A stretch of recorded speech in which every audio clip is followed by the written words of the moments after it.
مسجد میں منافقوں کی حالت ویسی ہی ہوتی ہے جیسے پنجرے میں چڑیوں کی، یعنی دروازہ کھلتے ہی اڑ جاتے ہیں۔ اپنے گھر والوں اور ان لوگوں سے جو تمہاری عزت کرتے ہیں خوش خلقی سے پیش آیا کرو۔ جو شخص اس لیے مظلوم کے ساتھ چلتا ہے کہ وہ اسے اس کا حق دلوائے، اسے اللہ تعالیٰ اس دن ثابت قدم رکھے گا جس دن قدم پھسلیں گے۔ عمدہ کھانوں اور اچھے لباس کا استعمال اگرچہ اصولاً ممنوع نہیں، لیکن ان کا ترک ان کے اختیار سے کہیں بہتر ہے۔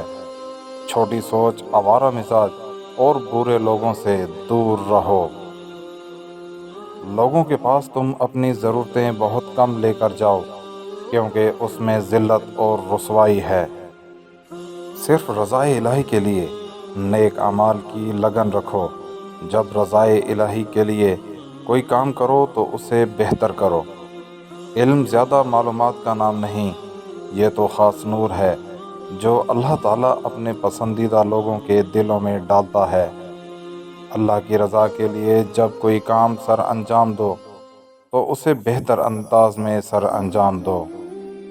وہی بات پوچھو جو پوچھنے کے قابل ہو، اور جو پوچھنے کے قابل نہیں اسے چھوڑ دیا کرو۔ موت کی سختی سے نجات پانا چاہتے ہو تو یہ ایک کام کرو کہ تمہارا باطنی عمل تمہارے ظاہری عمل سے زیادہ ہونا چاہیے۔ اس ہستی کو ناراض کرنے سے ڈرو کہ ایسا نہ ہو کہ ماں نفرت یا فریاد سے آسمان کی طرف ہاتھ اٹھا دے۔ اپنے بچوں کو اچھی بات سکھانا، اچھے راستے پر لگانا اور رات کو اوڑھنا جہاد سے بڑھ کر ہے۔ غریبوں کے ساتھ ہمیشہ دوستی رکھو اور امیروں کی مجلس سے پرہیز کرو۔ برے دوستوں سے بچو، ایسا نہ ہو کہ وہ تمہارا تعارف بن جائیں۔ دولت مند کنجوسی کی طرف مائل ہوتا ہے اور اہل علم فیاضی کی طرف۔ جب حاکم موٹا ہو جائے تو جان لو وہ رعایت اور اپنے رب کی خیانت کر رہا ہے۔